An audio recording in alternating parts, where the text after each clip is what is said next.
at the Miles Davis 95th anniversary celebration, also marking the release of the UHQR version of Kind of Blue, and courtesy of Analog Productions, produced by Analog Productions. I'm your host, your moderator for the next 75, 90 minutes, however long we go. I'm Ashley Kahn. I've written a few books on jazz, and it's my honor truly, to help mark this very important anniversary with an all-star panel of musicians, music makers, creators on all levels.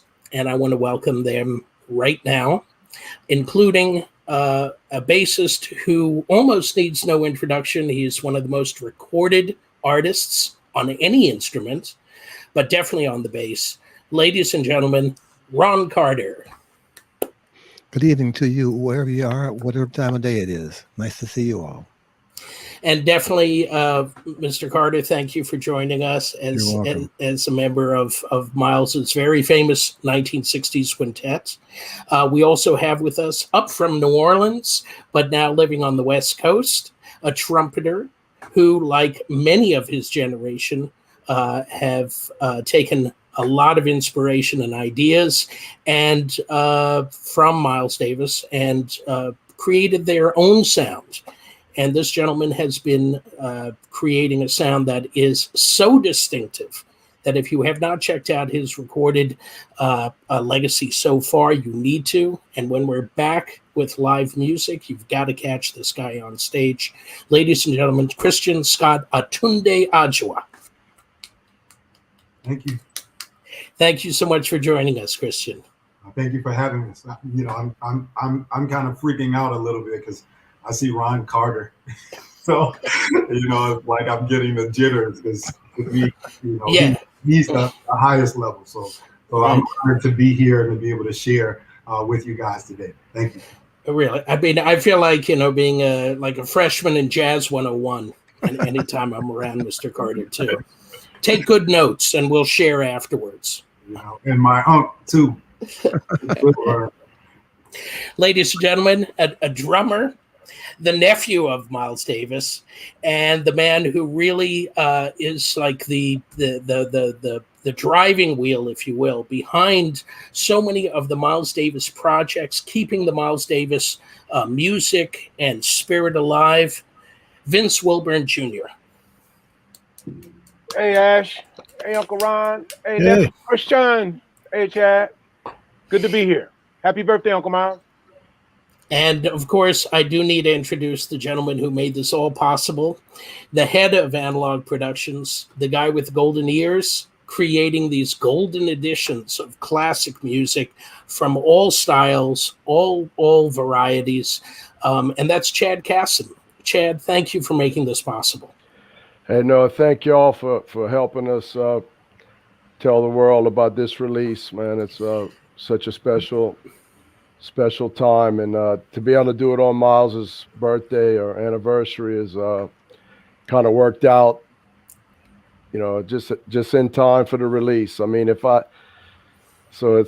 thank you all for coming. I really appreciate it. We've told the story about the audio and the hi-fi and the engineering side of it, and I just thought it would only be complete if we told the musicians talked about the musical, and then they would make it complete, the whole story, you know. That's great. I mean, this was nothing more than a conversation between Chad and myself a few weeks ago. And we came up with this idea and getting the word out, not only about Miles and doing it on his 95th, but a really fantastic reworking and a representation of classic music in the form of the UHQR version of Kind of Blue is really worth it. And believe me, your ears don't lie. If you hear it, you will know what I mean. I want to point out that I want to say thank you also to the tech people who are helping with this, Elliot and James, and that we're dedicating this event, this talk today, not only to Miles and his 95th anniversary, but what would have been the 61st birthday yesterday of Wallace Roney We might as well show the photo at this point, Elliot. Wallace kind of embodied the inheriting of Miles's influence and taking Miles's sound and carrying it into the future after Miles departed in 1991. And sadly, just last year, we lost Wallace. And Wallace Roney here with Miles in 1991 at the Montreux Jazz Festival when they were reviving the music of Miles with Gil Evans. And I also wanted to point out that about a year ago as of Monday, we also lost Jimmy Cobb. So we're going to dedicate this to three jazz masters, Jimmy, Wallace, and Miles, in equal fashion. And the last thing I want to say before we get started is simply, if you have questions, if you have comments you would like to make either on Facebook or on YouTube, please feel free to share them with us. I'm not going to wait for a Q&A portion of this discussion, but we have music to play for you, some amazing music from Kind of Blue. I think the way to kick it off is just to talk about Miles's influence and stature today. We're still talking about him, 30 years since he departed. 40 years since he departed. And Ron, why don't we start with you and open it up, and if you had to explain to someone who had never met the music of Miles, why is he so important? Why do we have to consider him today? He's one of the main flag carriers of this music.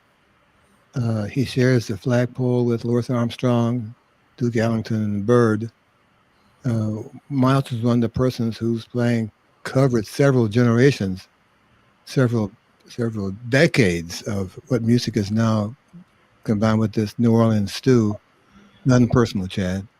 But he was able to blend the crab and the shrimp, right amount of rice, just enough oil, just enough Earl, some onions, in a right size bowl. He understood those ingredients, and he found guys who would bring that kind of flavor to each of his personal stews.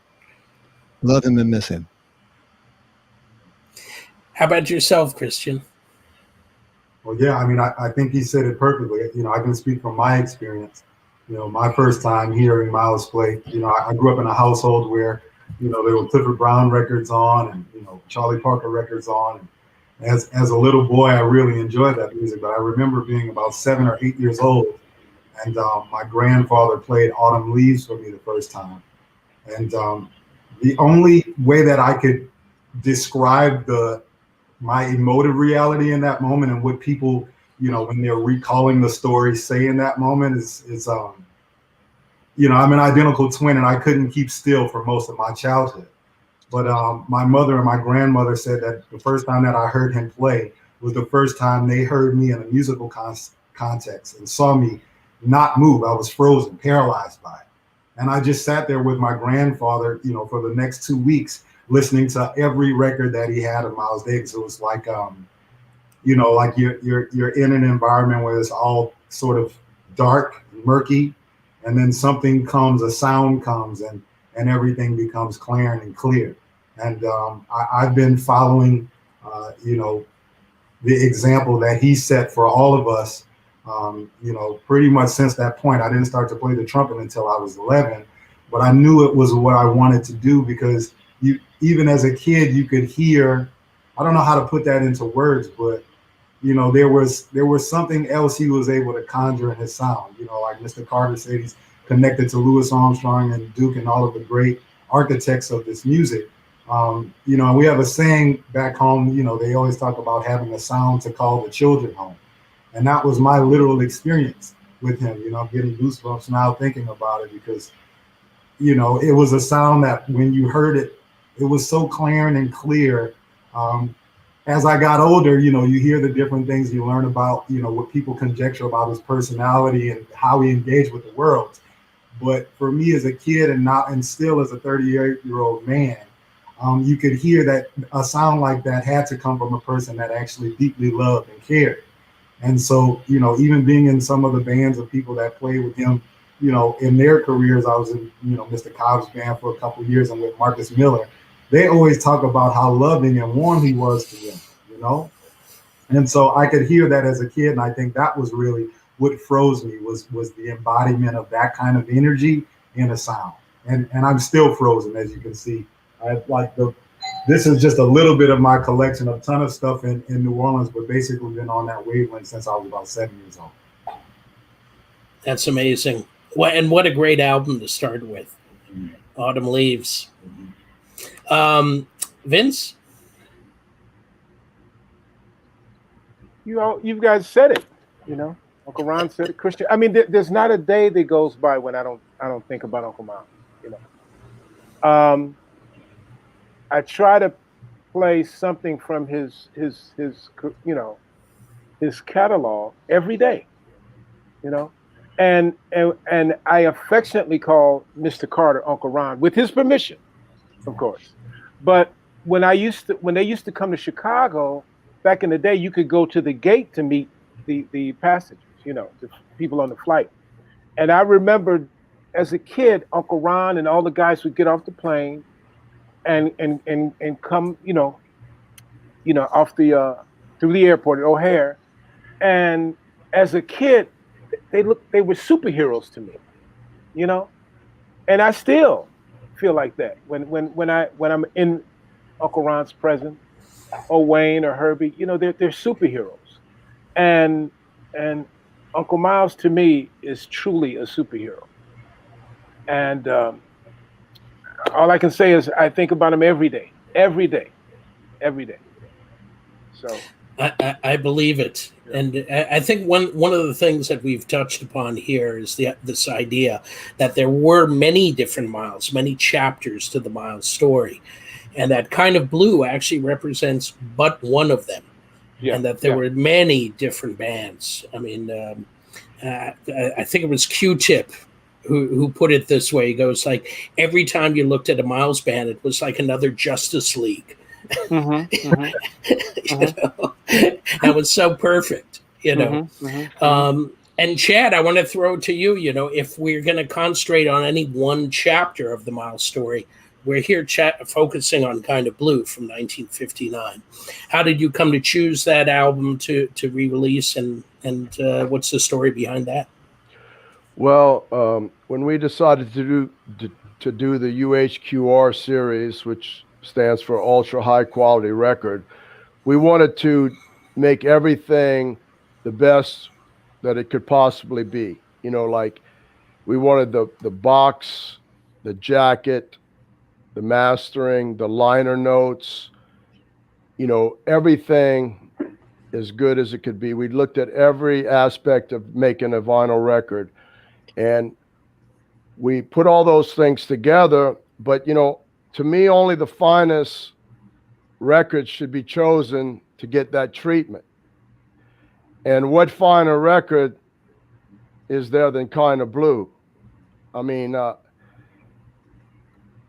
it's a no-brainer. It's like Kind of Blue has to be the first jazz album and one of the first UHQRs we make. And what's so good about, you know, everything about Kind of Blue is great, but it's also was recorded so well, you know. And so most of my, you know, I sell to mostly audiophiles or people that really, really care about the highest quality sound. I mean, they want to hear the musicians in their living room. You know, they want it for it to be as real as possible. And, you know, the Columbia studio just did a great job with recording this masterpiece. And it was mostly live to 2-track. Bernie barely had to do any EQ in mastering. So basically, when they listen to this record, they're hearing the 3-track master tape without any funny business going on, you know. And it was just a perfect natural choice, because we only want to do the top records of all time on the UHQR. I mean, and we want everything to match, from the quality of the musicians, the songs, the recordings. We would just want it to be the best in every aspect, and there's no more perfect record to do than Kind of Blue, you know. And I think 25,000 people are going to agree with that. I mean, that are going to get this record. Yeah, I mean, Chad, there is always that sort of undercurrent of like, how many different versions of Kind of Blue can they keep putting out? And yet it is an album that deserves to be tested in each of those formats as the technology progresses or gets better, or, continues to develop on all sorts of levels. At least I believe that. Well, we think this version is the best it can possibly be, and we think it's worth buying this and feeling like you have the ultimate version of this ultimate record. But, I think a lot of people, and myself, I have to be reminded of this all the time. There's young people that are getting into this hobby and loving music, and I still think I'm young, but I'm really not. The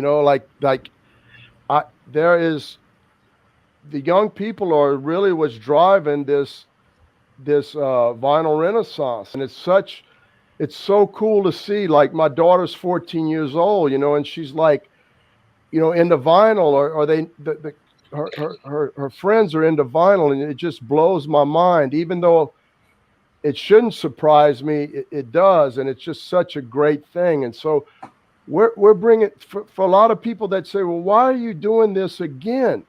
It's like, because it's one of the best albums ever made, and there's a lot of new people that are interested in learning about this, and they will be buying it for the first time. Right. And right. And so that's why I did it, and it's. Well, thank you again, and yes, I think that it's again up to your ears to decide, and I think that when people get a chance, they will understand.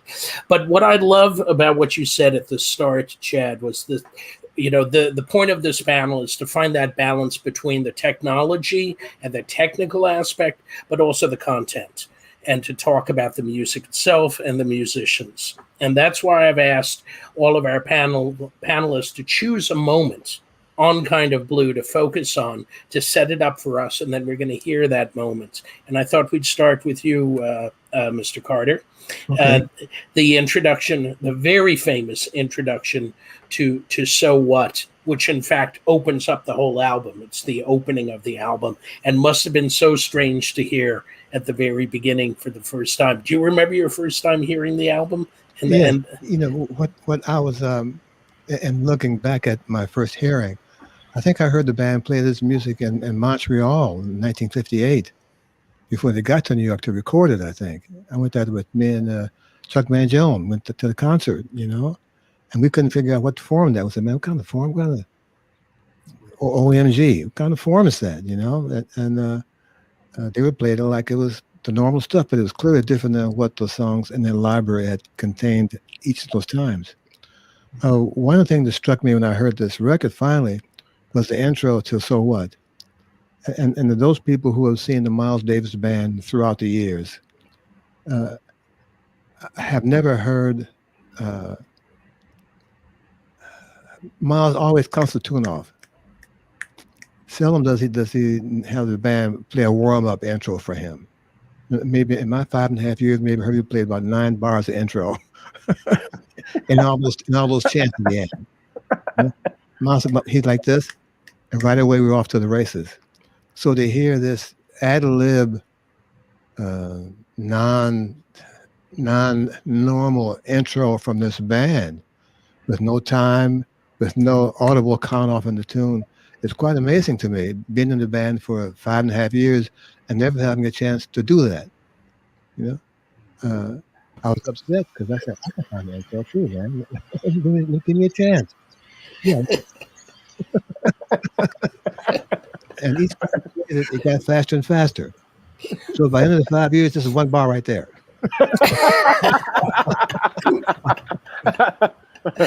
So what started out as so melancholy and atmospheric ended up as a. And the guys I know who played it, they played it right here, Mhm, not that band.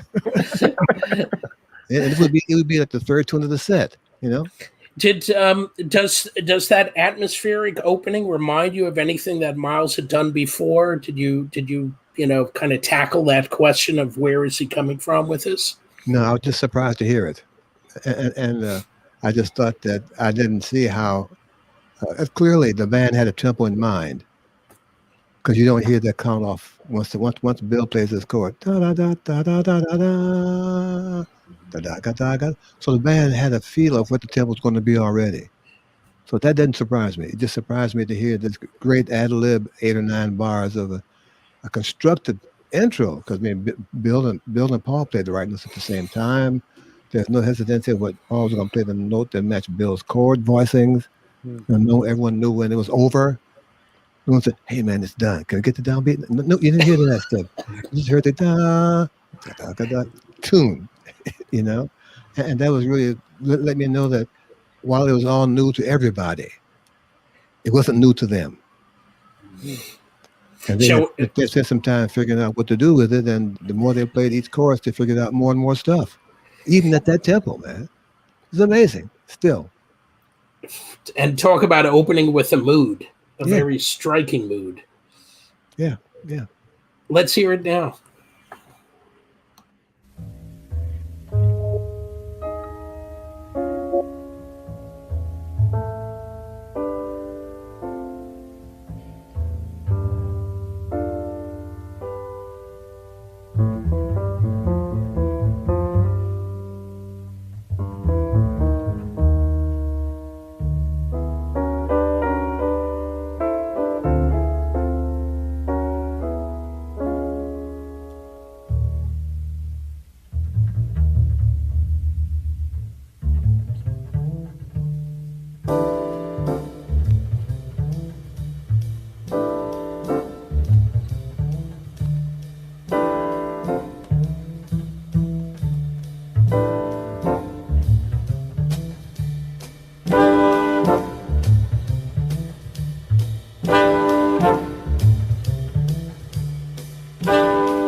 On the screen now,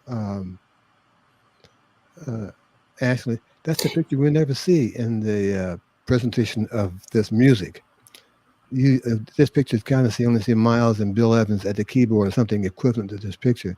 So it's interesting to see Cannon and Train nearby and Paul smoking a cigarette nearby with no bass in his hand, just his bass hidden by Cannonball.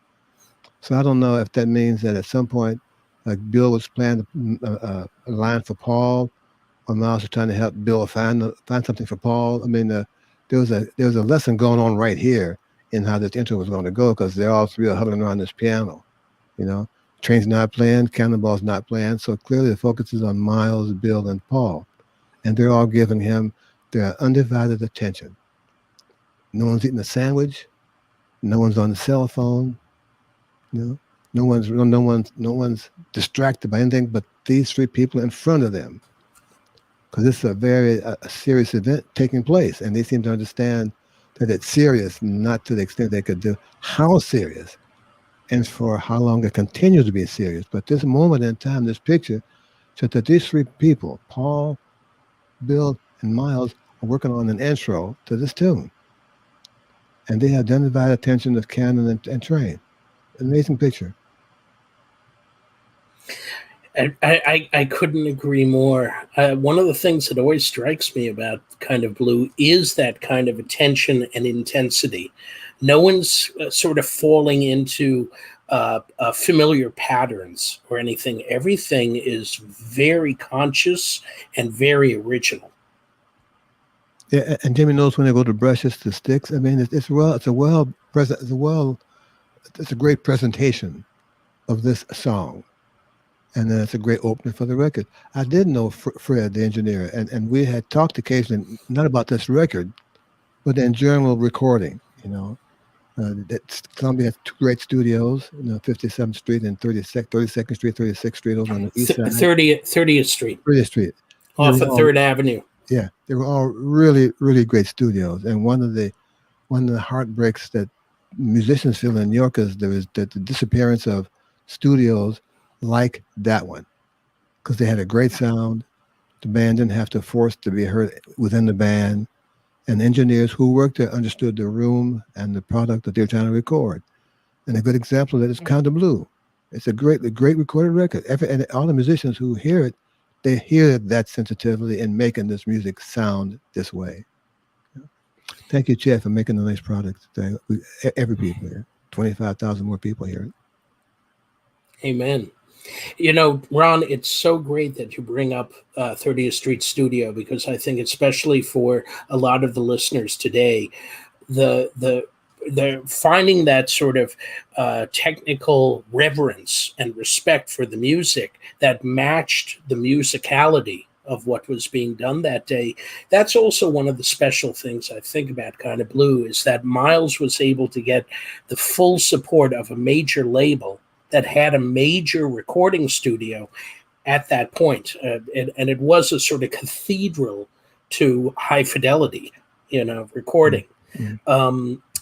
Elliot, we actually prepared some images of 30th Street Studio. If you want to show them. Yeah, this is the outside of 30th Street. You can see the Empire State Building on 34th Street peeking in, doing a photo bomb in the back there. Let's see the next one. This is the interior. And you can see that it really was a church. It was a cathedral. It was 100 foot by 100 foot by 100 feet high. That's how high the ceilings were. So talk about a reverberant space. And we're going to play you some tracks towards the end of this conversation where you can really hear the room sound. And we're going to make that happen through the magic of the audio here, but somehow you're going to be able to tell the room sound.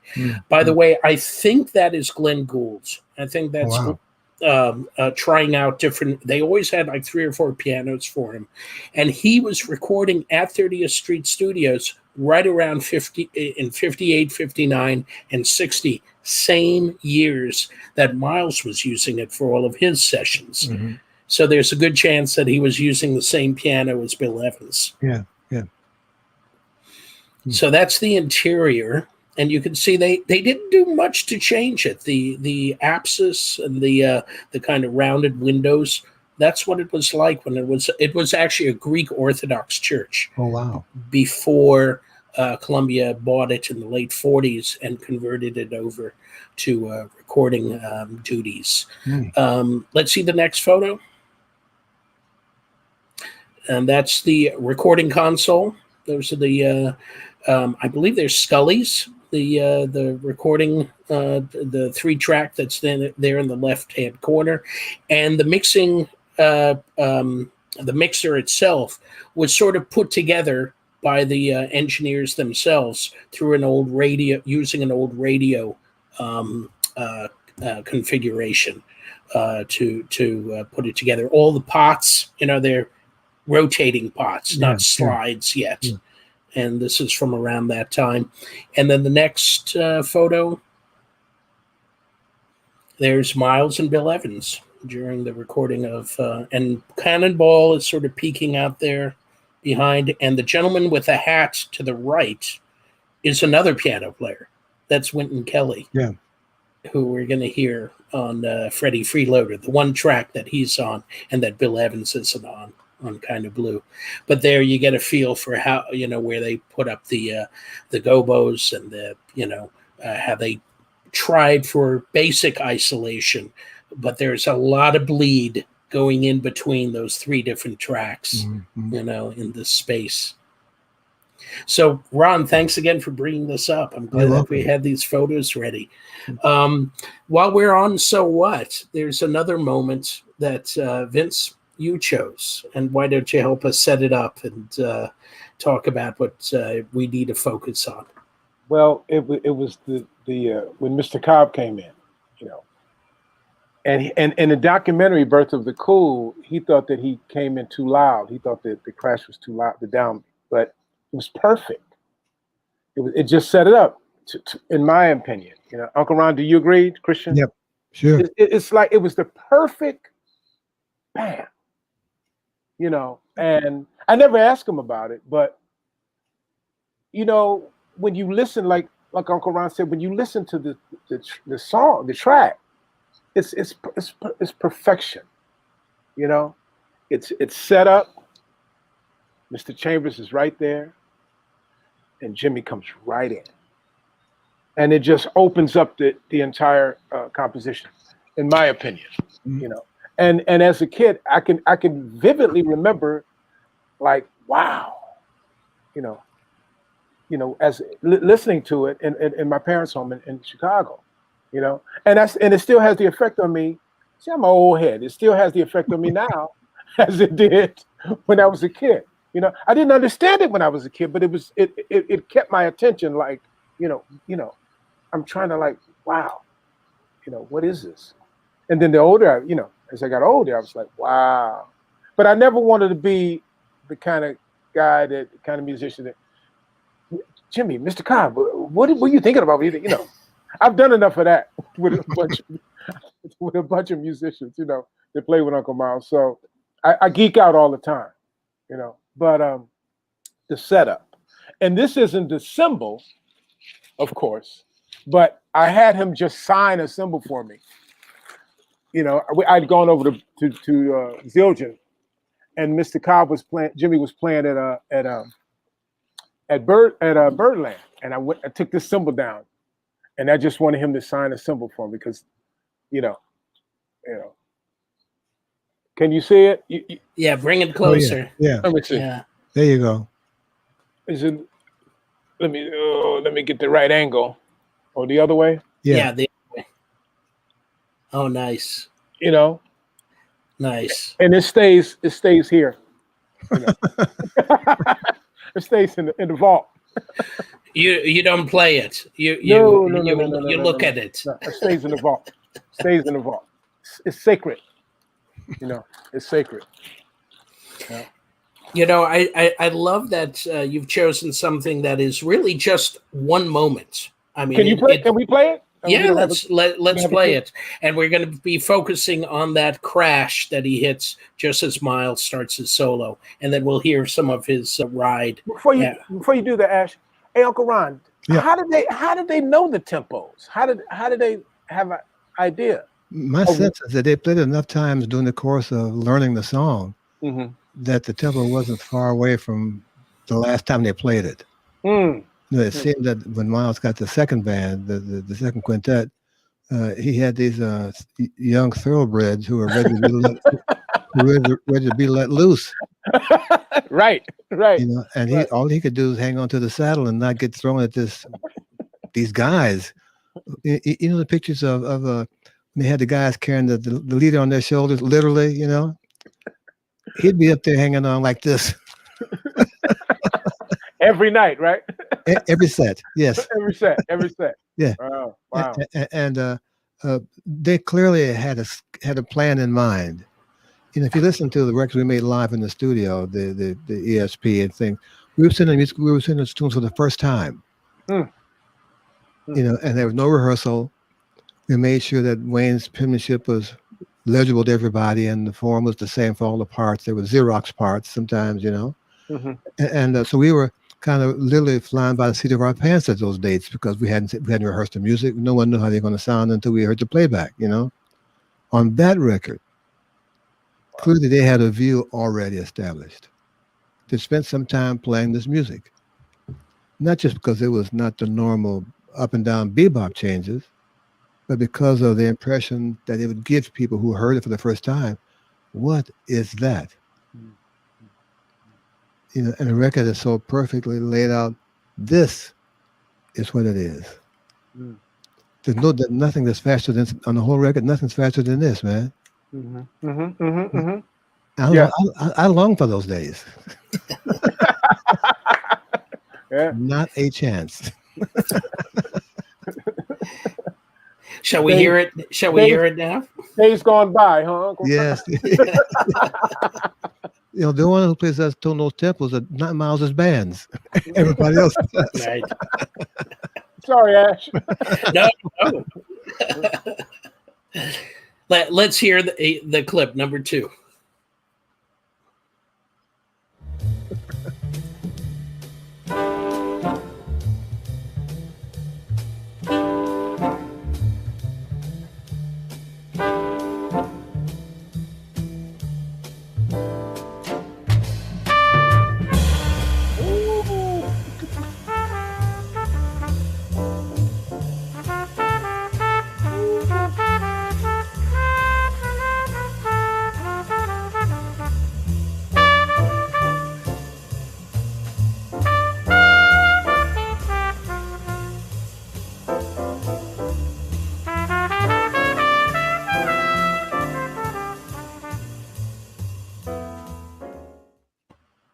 Perfect. Even if he thought it was too loud, he didn't stop. You know what I mean? It just set it up. And Uncle Miles didn't stop the recording. So it was perfect. Yeah, no question. Well,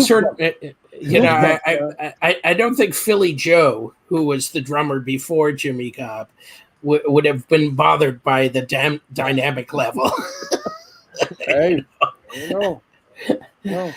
But to be able to hear it so well and to hear this the drum part and Paul Chambers' bass and then Miles on top of it and how it all rides so well. Again, actually, you know what, that was one of the first real jazz records out of, besides the guy with Dave Brubeck playing at the Jazz Goes to College ride cymbal. Joe Morello. With the rev. No, before Joe. Oh, really? Yeah. Oh, wow. The rev is on the cymbal sound. That was a big sound in that record called Jazz Goes to College. Oh, wow. That record had Trolley Song, those kind of records at the time. But that's a big college record in 1956, something like that. Mm-hmm. When Jimmy hit that cymbal and the rivets started to activate the sound, that was the first time that sound was so clear on the jazz record. And I can tell you, man, the guys went out to the nearest shoe shop with the cobbler with the thing, and said, "Hey, man, put some in the, make this go like this. Get some rivets, rivets, you big dummy. Yeah, give me 3 or 4 of those." And they had cymbals ruined trying to find out where could they add those things that Jimmy Cobb had the sound for that record. Wow. When I was a kid, we used to try and emulate those sounds from those recordings when we were teenagers growing up. Everyone would tape, like a dime or a nickel, because the music stores in New Orleans, you couldn't find the rivets like that, but that sound was so fundamental to us that we would take loose change and tape it onto the cymbals to try and emulate that. Or a bicycle chain. Right. Yeah. Hey, man, I've been around for a Yeah. I know it's a real act. Yeah. They tried to get that sound because the first time it was so intentional, but unintentional. Uncle Ron, not to cut you off, but were the tempos the same when you saw them before they recorded Kind of Blue? Yeah. Were they around this meter? Yes. Wow. Yeah. So it was not new to them. It was new to everybody else. Okay. And you got 735 million people who don't know. And these 5 guys plus the engineer know what's coming. Those are pretty good odds. Yeah. Exactly. I don't think anyone is going to listen to So What the same way ever again without really feeling that splash right at the beginning of Miles' solo. It's a great sound. It opens. So thank you, Vince. Yeah. Thank you, Jimmy. Yeah, really. Yeah. Thank you, Jimmy. Yeah. Absolutely. Someone asked him about the sounds. He told me he told the guy that someone broke into his car in his trunk and stole those cymbals. Oh, wow. Really? Yeah. To try and get the Jimmy Cobb sound. No, a little more simple than that, to pawn them. It wasn't quite that. Oh, right. Yeah. And You know, the speaking of sound, of course, there's this amazing part of Kind of Blue that we can't overlook, and that is Miles's own trumpet sound. That very restrained, a very deeply emotional sound that he gets from the trumpet. It whether or not he's using a mute, it sounds like he's using a mute. You know, it has that sort of pullback kind of feel. And Christian, being a trumpeter, I know this is something that means a lot to you, and you chose a Miles solo for us to listen to. Yeah, the solo on Freddie Freeloader. You know, I mean, it's hard to pick any singular moment from this, you know, incredible work. But for me, you know, when I was growing up and learning to play, this was a solo that helped me learn a lot, you know, about timing, spacing, about paying attention. You know, the first time I transcribed the solo, maybe I'm 16 or 17 years old. My Uncle Donald was doing a record for Candid Records in the UK, and actually Uncle Wally was supposed to play the record, but he couldn't make the date. And the label owner at the time had seen me play with my uncle's band in London, and he says, "Well, you know, let's have your nephew play on a few songs." And so, you know, Donald called me up and told me that I needed to transcribe all of the solos from the record to try and, you know, really get into, and you know, to be real with you, I was so young at that point. You know, there's, you know, I'm still in my learning and tapping to, you know, what, you know, that energy that says that, you know, you're at the beginning of a process every day.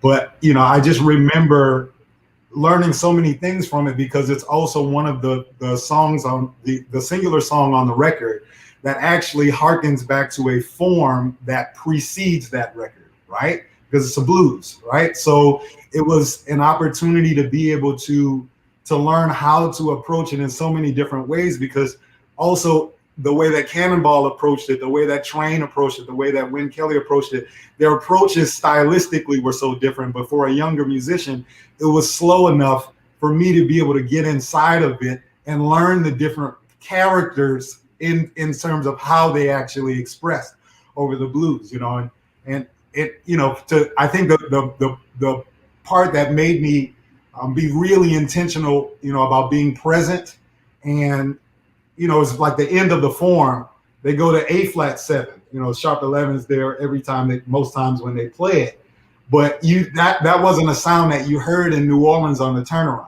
right? So when I'm growing up, you might be playing in that space and they may play up 5 augmented, you know, because it's coming out of some of the older church. So you have different harmony in that space, but there was nothing like that.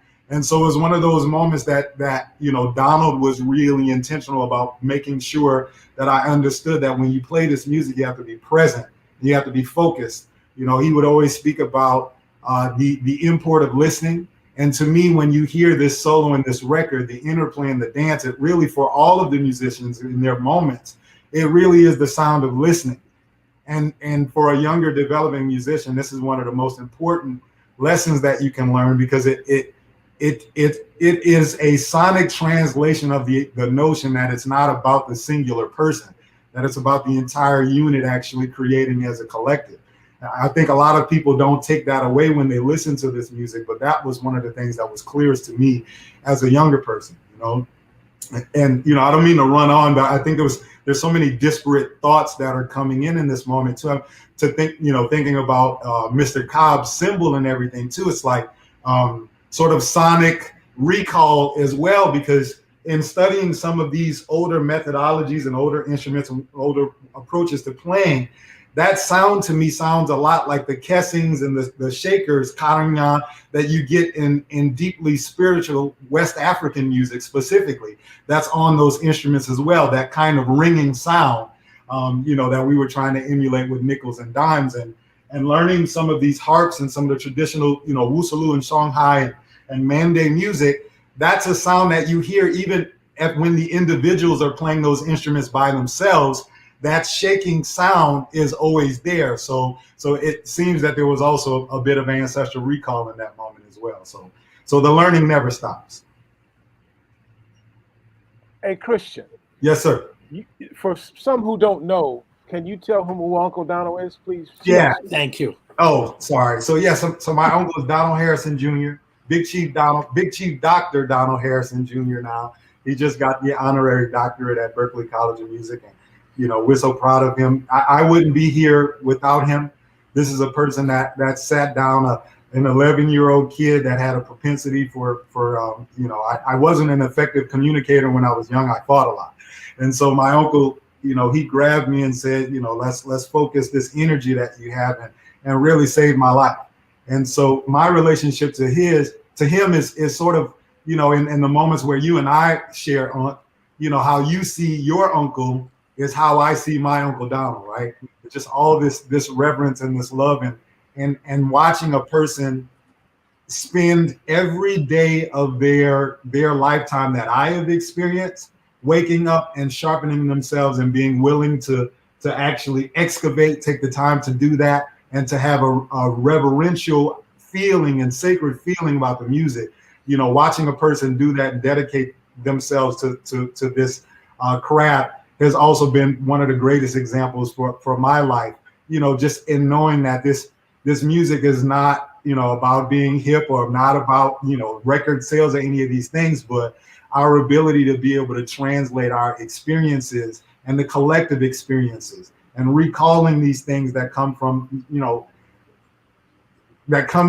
from moments in your life, and to be able to effectively communicate through those things. And so Uncle Donald is the man to me. He is my chieftain, even though, people call me chief as well. And, initiated in that space and am a chieftain, but Donald is also the high chief, not just of our music in New Orleans, but also in terms of our heart space and what we find as sacred. And one of the most amazing educators to this day through NOCA, one of the most important music schools in New Orleans. So there's, many, many layers here in this onion of these musical generations that we're referring to, and we can go on. I think also one of the things that makes him such a great teacher also is that he is a great student. Like 80% of the conversations that I have with him, he's telling me about things that he learned from Mr. Carter, right? So, and the thing is, it's like there are obviously in this culture, you have your own rites of passage and moments of initiation. The degree of specificity he doesn't get into because I haven't graduated into that level yet. But in terms of him being willing to impart the fact that he is still at a part of the process and the journey and learning, from our maestro and these types of figures that exist in this music, they're also great examples and examples that create humility because, you learn that your understanding always continues to develop as long as you're willing to actually be open in that way. So he has been a great guide for my life. All right. Shall we hear Miles and this solo from Freddie Freeloader? Yes, sir. Elliot, if you will.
Hey, Vince, what people don't know about Tony Williams was he was a very musical drummer, not just played great. When this record came out, we joined the band together in 60, 63, 64, whatever it was. We talk about occasionally Miles' records. And when this record came on, Tony would say, "Hey, Ron, listen to this, listen to this." He would sing Miles' solo, you know? Yeah. I said, "Tony, you shut up. I can't hear if you keep singing." Note for note, huh? Yeah. And then he would sing Train solo. And then Cannon. I said, "Tony." Let's enjoy the music. Let me learn it. But it's a good point, Ron, because I believe that the solos, more than the themes on this album, are what people really study. Well, they have good reason to, because it's a whole new angle for most people at that time. You know? I mean, if you go onto YouTube and you check out the number of guitarists, for some reason, guitarists love Miles' solo from So What? And there are dozens. It's a very small range. You know, But it's amazing for you and Tony to listen to Kind of Blue, and then you all, the next ones, to get in, to join the band. And yeah, wow. It's part of our history, man. That's part of our backdrop. Yeah. That's our scrim. It's amazing. By the way, I should mention that the photo we just saw, that was the engineer on the second session.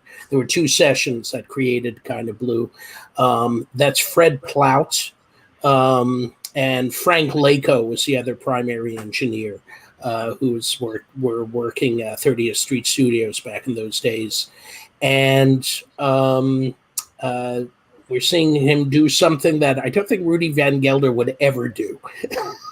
And that is use his fingers to touch a Telefunken microphone. Normally, I have to offer something different in there. So, we made a record called Yesterday You Said Tomorrow at Rudy Van Gelder Studios. And, he had taken almost a decade hiatus and came out of retirement after hearing the band play at Newport to make this record. And we were all, hands shaking, walking into the studio, didn't want to touch anything because we had heard all of these things, And when we got there, the bell on my horn is always tilted up, So he had set everything up like the normal space for the trumpet. So I needed to move it, and I'm freaking out, like, should I just move it? Because he was nowhere to be found. So I'm like, okay, I'm going to wait for him. So I go and find him, and I, gently enter the control room, like, excuse me, Mr. Van Gelder, the trumpet bell is tilted. Can we move it up and everything? And he's like, "I'll just move it yourself." It literally obliterated that, and from that moment on, we were off to the races because, you get so many of these legends and these stories, and sometimes we can be so literal, but also it depends on who's doing what, when, and where, So he was actually really cool with it. We moved a lot of things around, so it was cool. Always better to err on the side of caution, though. For sure. Well, also too, because he's got these U87s, U67, $2,000, $3,000, $5,000 microphones in there. For the younger musicians too, we weren't used to seeing that kind of equipment. Most of the earlier records we made, they had some of the modern mics, but you didn't see those classic mics. But he had the pill and all of this stuff, so we were also freaking out because it was the microphones that we had seen on the sessions. Like Mr. Carter had played on too, So Christian, it didn't. Sorry, Ash. Christian, I have questions for both Uncle Ron and Christian. It didn't take 3 days to get dialed in to do the record, right? No, like these rock bands, it takes like 3 days just for drums and Generally the budget wasn't big enough for two things. The budget was very, very small. Mm-hmm. The Blue Note sessions, Vince, you had 1 day to make the record. Right. There was no overdubbing, very little splicing, and what you left, that was it. Rudy would do the mastering, the splicing, everything. When Rudy left, when the studio was over officially, the record was going out to Alfred to press it somewhere because Rudy gave him the physical master, the disc. Right. And because the band's generally had a day rehearsal at Lynn Oliver's studio down on 89th Street in Manhattan. They weren't going in there guessing what the concept was. Mm-hmm. Or they weren't going in there trying to find the drum parts because somebody left it somewhere else, or they never got copied. They had a rehearsal. So we would get there at 9 o'clock in the morning, knowing that we'd be in the studio at Rudy's in this case until the record was finished. It didn't care who the band leader was, how long it was, how hard the music was. By 8 o'clock, man, it's completely dark outside, and everyone was trying to get to the next gig at 9 o'clock. Mm-hmm. Wow. It's deep, yeah. No budget, a limited budget, and a specific time frame to get this project done because you have 1 day to work on it. I have one more question. Yes, similar. Oh, sorry. No, go ahead, Christian. No, a similar thing on our side. We did 3 days, and then on the fourth day we made an EP actually to pay homage to Freddie Hubbard called 5 for Freddie. But the first 3 days we were recording yesterday, he said tomorrow, and like I said, hands were shaking a little bit walking into the space because you know about all of the legendary recordings that were made there, and here is this engineer who has literally heard everything possible.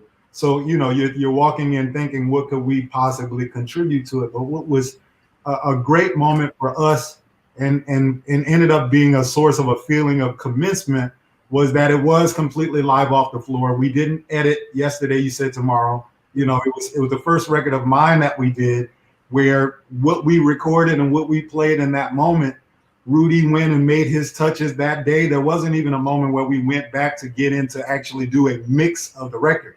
He did it in real time as we played. So that experience was really mind blowing to me. But it was a similar thing where it's like not a big budget. So you know that if you're going to go into that space, you have to be prepared. My question was, thanks, Christian. Yes, sir. Because I never recorded at Rudy Vangel's, but I did record at 30th Street with Man with the Horn.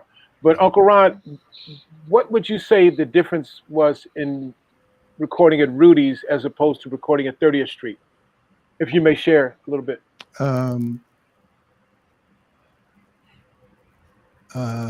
It's a hard question because there's so many different kind of groups going into each place. Different concepts, different arrangements. Okay. I think Rudy had such an air of complete control over whatever was played. Okay. He wasn't concerned with the musicality necessarily. He wasn't concerned with the swing. He was concerned with having to be able to actually reproduce the sound this guy's playing. So when you left Rudy's studio, you heard exactly what he thought you're supposed to sound like. Okay. Now, just to go back even further, when I started working out at Rudy's, my friend Don Sickler and his wife are the caretakers of the studio, and they're fighting right now to make it a historical landmark so that it doesn't get turned up and end up somebody's condo sitting up there in 24 hours, But they're going through Rudy's complete record. Rudy was a tremendous record keeper. And they've gone through every record he made. He logged every record he made from 1960 up until his passing. And right now, it's the person has gone to Rudy's catalog, and she has given me Rudy's recording catalog from 60 to 70 and 70 to 80. Every record he made. Having said that, I'm on all those things. I'm the guy who made most records at Rudy's. Now, having said that, I went to Rudy's studio for about 4 or 5 months every Saturday. I take my sons with me. They sit in the corner reading books, and Rudy and I would try different microphones. We tried different room placements in the room. We tried different. At the time, they were just making pickups, so we were kind of told what's the best pickup. We never used an amplifier to record the bass. I said, Rudy, that's not the right sound for me. I want to hear. Can you get the sound? If you stand right here, Rudy, come on there. Come on. All right. Can you just stand here and hear how I'm hearing the bass? He come out there. They stand right there. I said, Rudy, I want the bass to sound like that in there. I said, what does that take? Because I don't know the gear. I just know that sometimes what I'm hearing back is not what's going in from where I'm standing. So we tried different kinds of rugs to be on, a sisal or a wool and Indian weave, something like that. We tried before they had booths. Tried just in the middle of the floor with this gobo around down the area. And he was recording with Creed Taylor a whole lot at that time. And Creed said, "Rudy, why don't you try making a little room for him?" Well, he did. And ultimately said that that's where now you belong in there. And from that time until he passed away, all those records were made in that room that he made for me. Wow. For the bass. Wow. And that was electric as well, right? Yeah. Wow. And in 30th Street with Tio, right? Yeah, he was a producer then. Yeah. Right. And he was the producer and Tidal. Mouse was really producing the music. Yeah, directions to music about this. Yeah.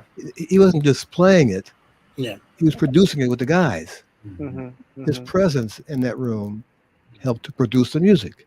So I call him, he was a producer. Tio was doing the paperwork, track 3, number 457, bad take, 458, too much of drums. Yeah, that was kind of his job. Ultimately, he did make decisions on the edit and stuff like that. Like I heard the story on Sketches of Spain, supposed to be a multi-editing on that process. So he was doing some producing. But by and large, Miles was the guy who was calling the shots. Are you at ease when you know what studio? I know. My question is both you and Christian. When you know the studio you're going to work and record in, are you more at ease with it, or does that matter? Doesn't matter. Okay. I'm bringing my sound from my house. Gotcha. Yeah, because you brought it out to New Jersey when we recorded together. Yes, I did. I took it back when I left. Put it right in the car. Yes, I did. By the way, I should add for everyone who's listening in that what we're doing is celebrating Kind of Blue. We're celebrating 95th anniversary of Miles Davis. We're marking a day after what would have been 61st birthday of Wallace Roney, and also marking that the same week, about a year ago, we lost Jimmy Cobb. So there's a lot of reasons for the celebration, and also for listening to this new UHQR version of Kind of Blue, and this mentioning of different recording studios. Ron, I just want to emphasize what you mentioned, which is that the Rudy Van Gelder studio in Englewood Cliffs, New Jersey, is still standing. It's still being used for recording purposes, and it's one of the only remaining high-fidelity recording studios in the whole New York area. Oh, wow. And, besides its legendary stature, it's still being used. And the fact that they're trying to get historical stature for it or historic stature, I should say, is very important and very necessary. Absolutely. Because if you look at 30th Street Studio, which we're also celebrating right now, by the early 80s, in a cost-cutting, across the board, actually across the industry, the whole music industry in the early 80s was kind of suffering from this kind of economic downturn. Very unwisely, CBS at that time, which now is known as Sony Music, CBS decided to sell off the property. They allowed the whole studio to be torn down, and all the microphones that you saw in the photos and whatnot were sold off at fire sale value for like $50 each.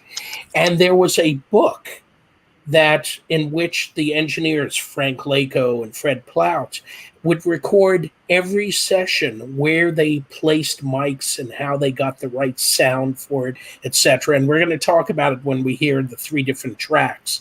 But that book disappeared. Oh, So wow. a lot of that history, a lot of that legacy has gone away. So, Maureen and Don Sickler, who you Yes. also mentioned, Ron, Yes. Yeah. they're the ones in the driver's seat trying to make sure that the studio, that Rudy Van Gelder's studio, remains standing and usable. Absolutely. Yeah. For Good for them, this man. great music. It's critical. I wanted to move along to the fact that, and Christian, you mentioned the, pardon me, you mentioned that, Freddie Freeloader was such a blues, but a kind of blues, if you will, hence the title of the album. But the idea that the blues was, and I mean, I'm talking about the Southern roots. I'm talking about way down in like Louisiana and Florida, that far south. So we're going to bring Chad Kassem back into the conversation now. And we have this one moment in Freddie Freeloader where Cannonball Adderley, who's from Florida, kind of mentions a blues passage, or he quotes a blues passage that was coming off of a very popular kind of jukebox hit of the time. And Chad, do you want to talk about it and help set up this musical moment? Yes, it was brought to my attention that the particular song, the Junior Parker song, Things Won't Be the Same. Next time you see me, things won't be the same. You could barely hear the piece in there. It was brought to my attention, and sure enough, man, you can hear it, and then you can go back and, just to make sure, if you want to check it, the hit was like in 57, and Kind of Blue was in 59. And so, that's what he was listening to. And so he quoted that little piece. Most of the time when you hear the jazz musicians quoting pieces, they're more recognizable songs, not so much blues, and you can hear it and pick up on it. It's really cool when you hear it. But this one, he just played a little bit of it, and it's a little bit more difficult to hear. But when that the hit was done before, and then you hear him play it live in 61 on a live album where it's actually the whole song he does, and then for sure that's the song he was referring to. And another interesting thing is, I moved to Kansas from Louisiana in 1984. And that was the same year that CDs came out. And I had no idea I was going to be in the music business. I was cooking for a living, just a little bit more than for minimum wage. And so on the weekend, we'd go to Kansas City for something to do, And I went to this club, the Grand Emporium, which was at the time one of the oldest blues clubs that stayed in business. And they had a local guy named Little Hatch, and Little Hatch would warm up the bigger bands. He was a really good blues guy, but he'd play like with a duo, and he'd warm up he was a local guy, so the big headliner, he'd warm up. And I heard this guy play, and I never thought I'd be in the music business, but I wanted to buy an album from him, and he didn't have any albums made, and I thought, man, this guy needs to be recorded. Well, I don't know how many years later, 10 years later, I ended up being in the music business, and then I recorded the guy, and it was like, it just is kind of mind-blowing when you think about how it happened. But the reason I'm mentioning all this is we recorded that same song. That was one of the songs he likes to perform. So, I knew the song from there as well. And so interesting little tidbit about the Next Time You See Me. So what we've done is take Next Time You See Me, the opening part of it from Junior Parker's R&B hits of 1957. Then you hear a snippet of Cannonball Adderley's solo from Freddie Freeloader. And you definitely hear at the end of that chorus, he quotes the very end parts the when you go to the 5 in the blues of Next Time You See Me, and then we have a little snippet of him doing next time it's a twist on the title. They must have been like working around a copyright issue, but he changes the Next Time You See Me. Well, I'm getting confused. Next Time I See You or something like that. But it's on Cannonball Adderley's live album from 1962 with Ernie Andrews singing. So we put this all together one after the other so you can hear this kind of mutation and this transference of this little melodic line from a blues hit into kind of blue and then out into a Cannonball live album from 62. Let's play it now.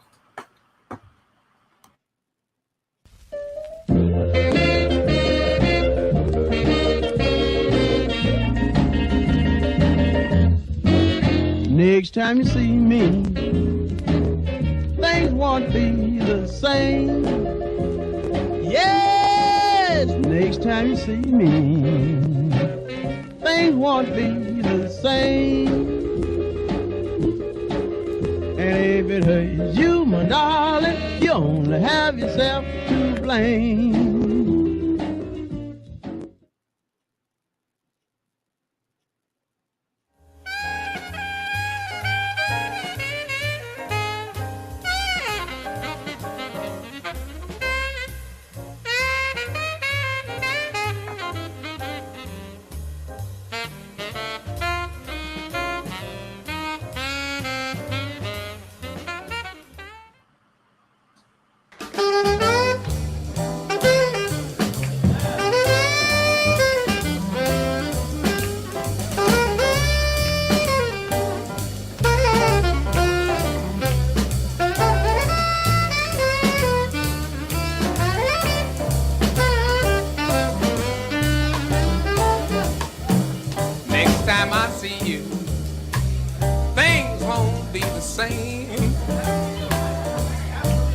Next time I see you, things won't be the same.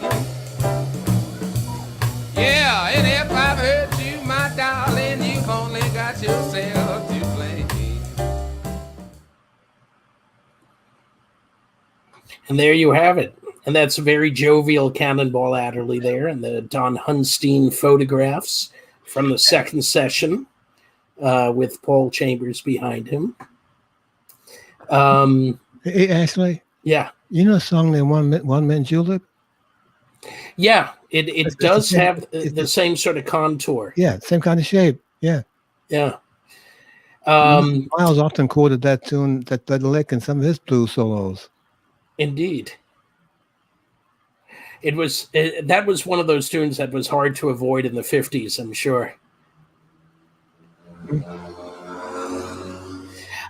What I really love, though, is that this idea that there is no separation between the jazz world and the R&B world and the blues world, that everyone's listening to everyone. Yep. So you can, and it sort of cements the idea, I think, like Chad was saying, that obviously he was checking out that tune because he included it in his live set in 1962. You know, one thing though about this album, Kind of Blue, is it's kind of one take nature. The idea that Miles wanted fresh ideas, and that once complete take was done, unless there was some issue at hand with something technically, or the structure was dropped or whatever, that he went with first idea as the best idea. And the second thing is that most ideas were very original ideas. You really have to look hard to find any sort of precedence in especially in the solos, that someone's quoting some tune from before. Well, you know, Ashley had been playing the music like Uncle Ron said, so they were ready. You know, yeah. Prepared. Preparation is the key. Absolutely. You know? Indeed. We got some questions, guys. One is an interesting one. If Don Hunstein pictures are from the second session, and Wynton Kelly played on the first session when they recorded Freddie Freeloader, what's he doing in a photograph from the second session? You know, and I wish I knew. Me too. Hanging out. Yeah. and making sure his position at, because he was the piano player by this point. Bill had left the band. Bill's last date as the piano player with Miles's group had been back in November, and he had told Miles, I got to go. I'm in the wind. To quote you, Ron. Yeah. Well, maybe Miles didn't know who was going to play on what. So he told that's what I'm thinking. Why don't you come back by and hang out? And if we need something, if Bill isn't doing okay, or if y'all want to change the vibe, why don't you just come in and be ready to play? I mean, that happens all the time, and mature musicians don't get embarrassed by that. Right. Agreed. Period. Hey, I got a question. I know what my experience has been in the studio, but I'm asking the musicians, is the first take usually the best take and the keeper? By and large, yes. That's what our experience is too. The feel and the excitement. The second time it might be more.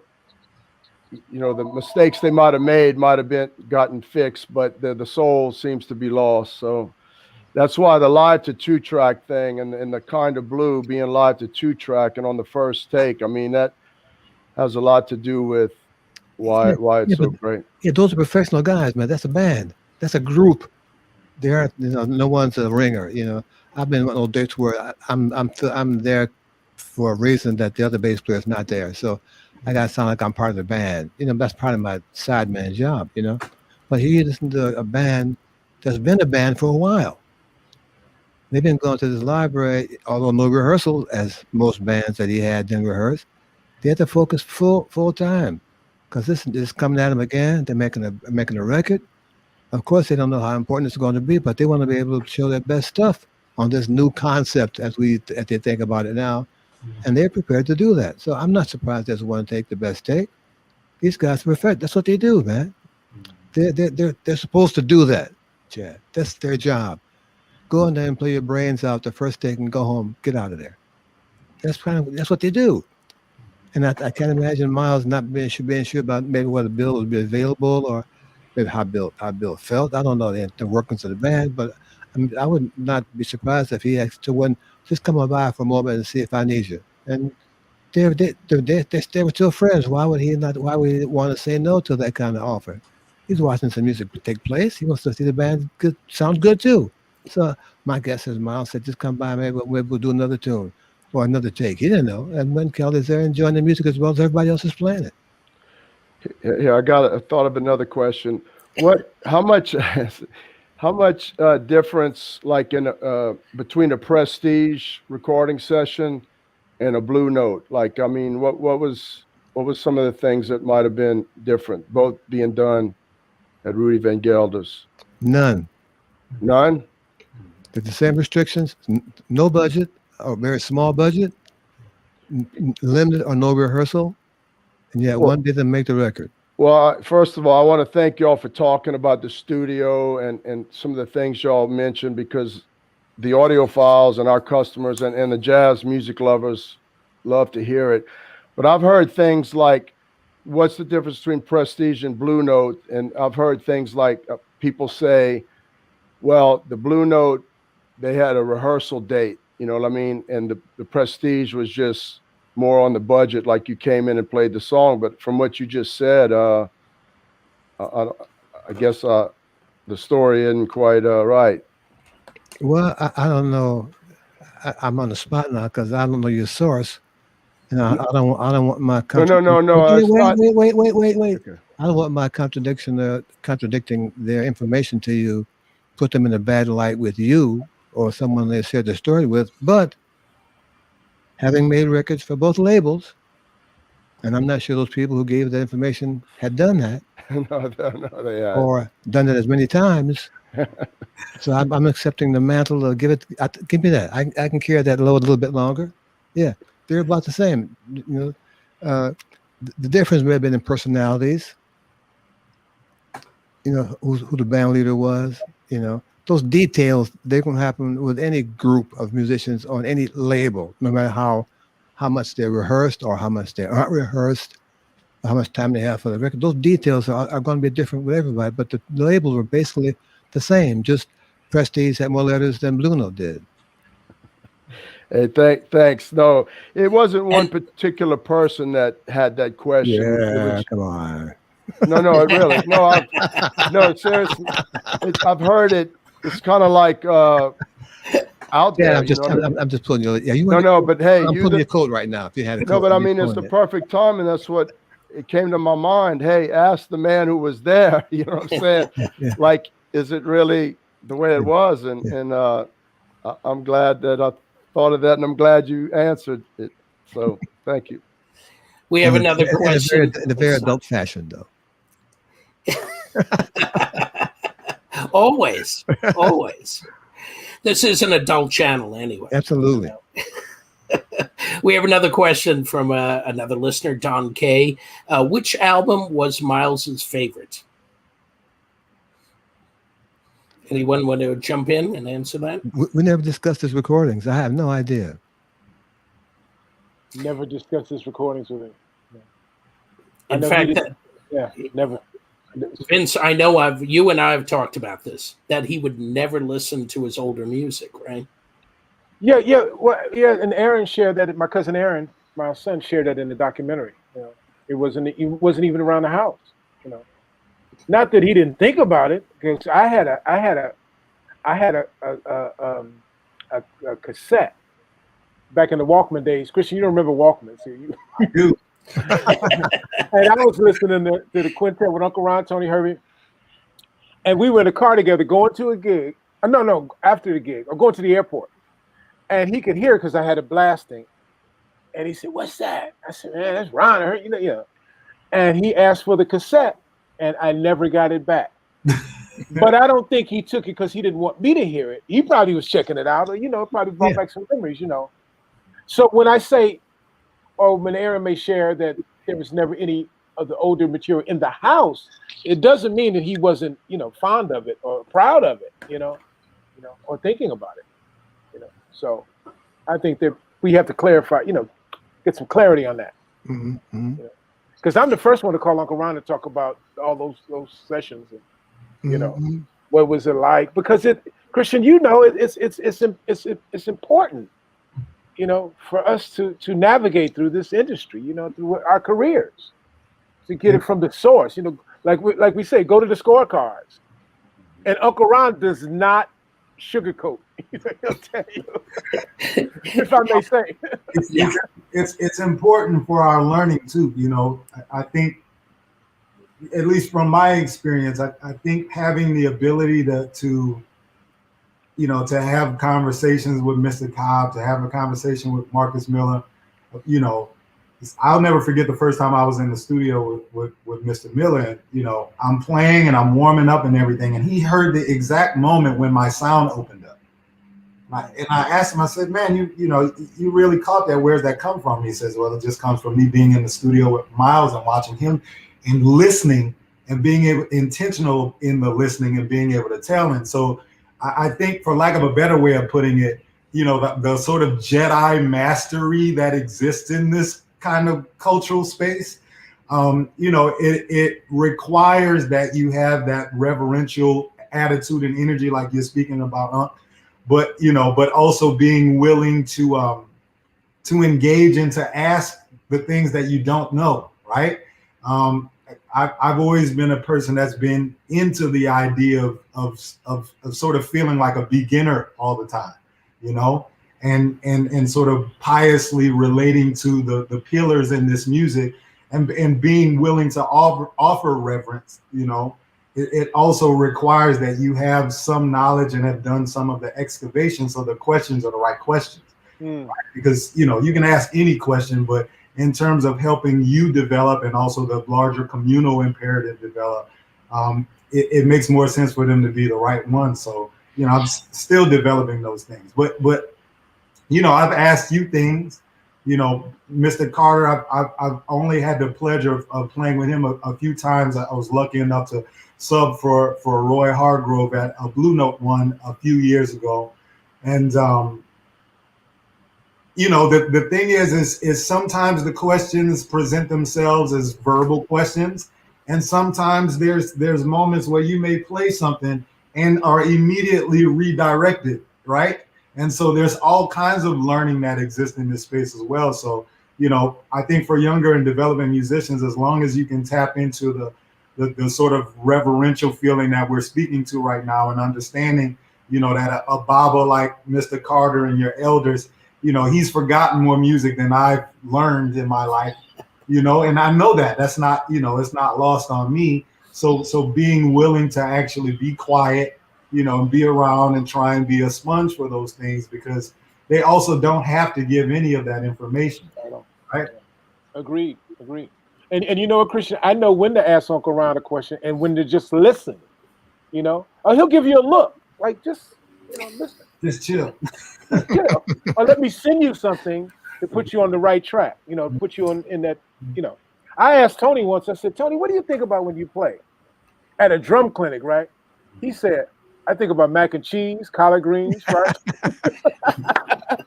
But then he was laughing. We all laughed, you know.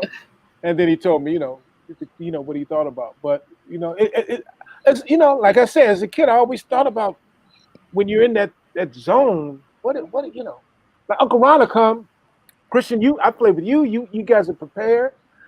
Uncle Ron to take his bass out of his case, and you put the music in front of him. Okay, cut it off, you know. On time, 1 or 2 takes, and we got it. See you later. Checks in the mail. You know, Christian, we played it all over the, you know, Europe and everywhere, Australia, and you come in prepared. Musicians have to be prepared. And the kind of blue is they were prepared, as Uncle Ron said. When they went into 30th Street, they knew. That's why it was 1 or 2 takes. Yep. And you know, right away. You know, the seriousness of it too, you know. Yeah, sacred. And you know, I'm coming into my learning and understanding of a lot of these things as kind of a younger person, also kind of learning so many of these things over the years, and I just think it's really important to be clear about the fact that there's a process here, that there are, again, rites of passages, moments of initiation, and the utility in actually being reverential and understanding that you're walking into something that has a profound history, you know. And so, you know, even in those moments, you know, where I've played with you, you know, I think that's always the main thing for me, is to be clear about the fact that there are levels to this, and as good as, you know, anyone may think I may be, or any of those things, I also understand that I'm still in the beginning stages of this.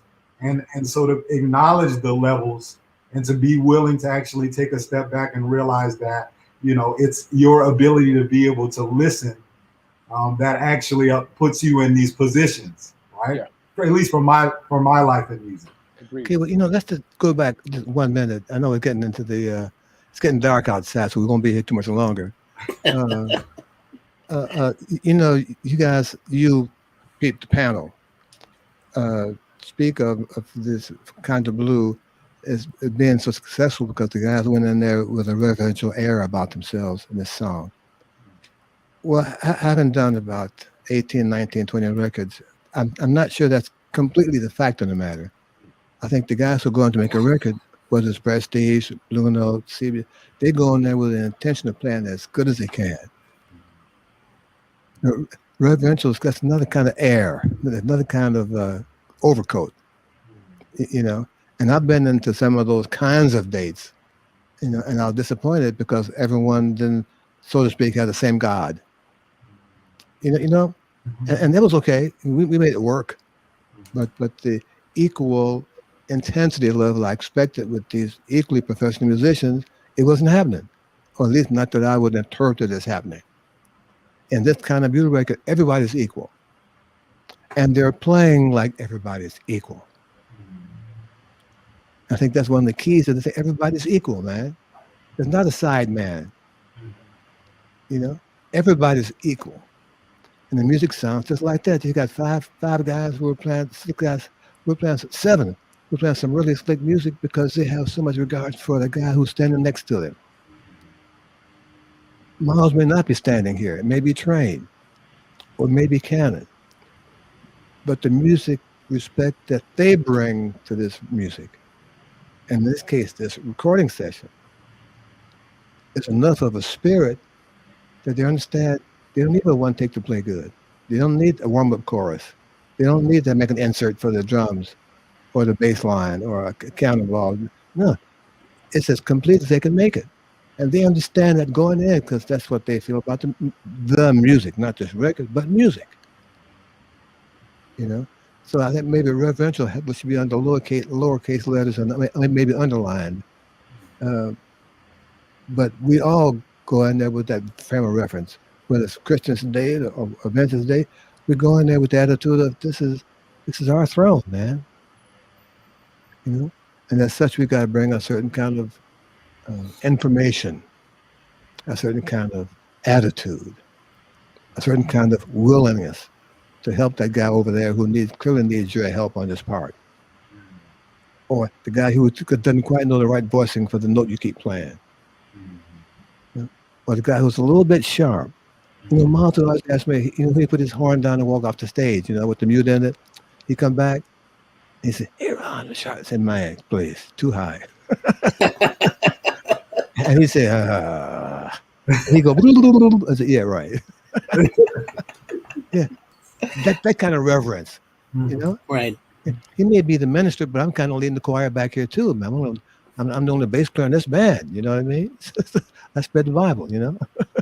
I got my Bible back here. You got one? You know, so that record is special because it's a special event. That's perfect. We play about 6 guys who were equal to this special fucking event. It's amazing. Well, You know, I know. Uncle Ron, What can we say? roll the credits. Roll the credits. Chad, we haven't had a chance to play that last musical example, which I'd really like to do because it kind of brings in everything we've been talking about, including 30th Street Studio, the technology of the day, the 3-track kind of approach that the engineers had. Miles, of course, Miles's sound, his muted trumpet, and in this case, a quartet, because we only hear 4 musicians playing: Bill, Paul Chambers, and Jimmy Cobb. Do we have time to do that? Let's do it, man. Okay, so what we've done is taken the left, center, and right channels of the 3-track recording, which is the master, assembled master reel. And we're going to play the beginning of Blue and Green, probably one of the most tender and, you know, Miles's real sentimental moment. Apparently his mother's favorite track. Vince, your grandmother, you know, this was her favorite track of all of Miles's recordings. And we're going to hear how the left channel, basically they use that kind of sonic geography, if you will, to kind of separate out, even though there was a lot of bleed between the left, center, and right channels, you can hear that the left channel was mainly for control, having focused on the piano. Drums is on the center channel, and in this case, because it's only a quartet, trumpet and bass are more on the right channel. And then we're going to hear the assembled master, you know, the final mix, as it were.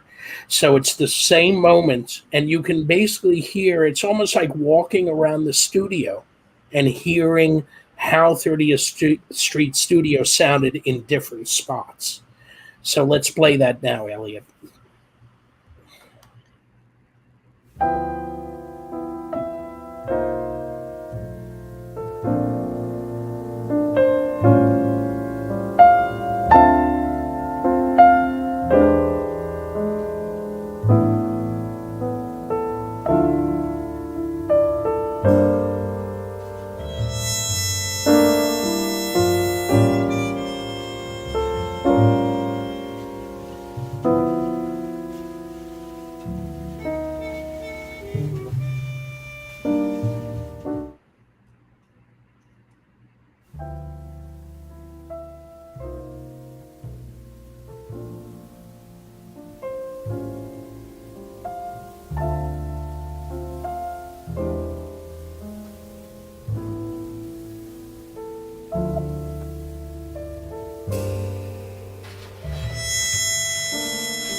There you go. The three tracks, and then a nice little extra bit of Miles's opening solo to Blue and Green. One of the like hidden masterpieces on Kind of Blue. A lot of people talk about So What and Freddie Freeloader, but Blue and Green is such an incredible moment of expression for that deep, deep sentimental sound that Miles was capable of. We have had an incredible hour and a half, more than an hour and a half. I wish we had time for all the other questions. At least two of the other questions that I'm seeing here could lead to another half-hour discussion. But I can tell you that Miles and his groups never performed Blue and Green live.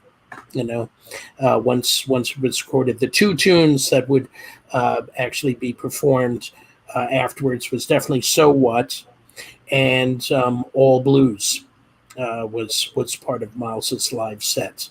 But the other tunes, no. Flamenco Sketches, Blue and Green, or Freddie Freeloader did not become part of the repertoire of Miles's groups.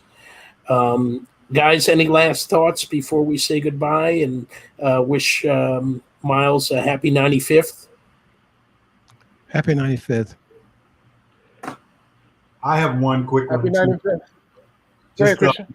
Just looking at all of the pictures, they showed the picture of him and Mr. Cobb, and he's playing in his hair. And then we saw the photo later of, Cannonball leaning back and he's smiling. When you hear him play that ballad and you hear, that sound, to me, again, it just always takes me back to my childhood and just knowing and feeling in the sound, the love. And I think a lot of times, those things don't get spoken about so much. Obviously, this is a group of his peers as well, and I don't know what the full relationships were like.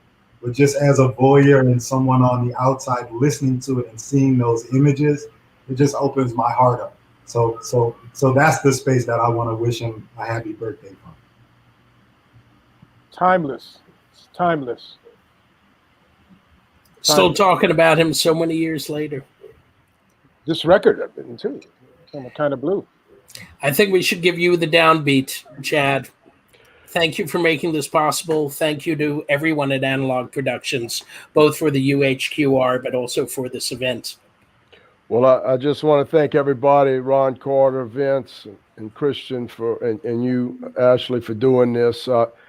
Just met you not that long ago, Ashley, and just met Vince, and feel like we've been knowing each other a while. I mean, in the short time that we've met, it seems like we've gotten to know each other pretty good. And I really, this has been, feel so blessed to be able to work on one of the greatest albums ever. And I mean, how special is that? And to be working with Vince and Ashley on this, and let's hope this ain't the last thing. We plan on making a lot of great albums, and I really want to thank Ron and Christian and Ashley and Vince for doing this. Really, and Chad, I thank you're welcome, and I'd like to thank Cheryl and Aaron of Miles Davis Properties. This is Miles' daughter and Miles' son, who are tuned in, and and Paul, Miles' great grandson, who just graduated from high school, is on his way to Washington University, St. Louis, Missouri. So another scholar. And Chad, to be continued for sure. It doesn't stop here. Thank you, Chad, Uncle Ron, Yay. Christian, Nev, Guys. AK-47. VW. Beautiful. Thank you. Thank you. Uncle Ron, send me a picture. What you got for dinner? Okay, I'll show you. Okay. Bye-bye. Thank you all. All right. Thanks, See everybody. y'all. Bye-bye. Happy birthday. All right. Happy birthday.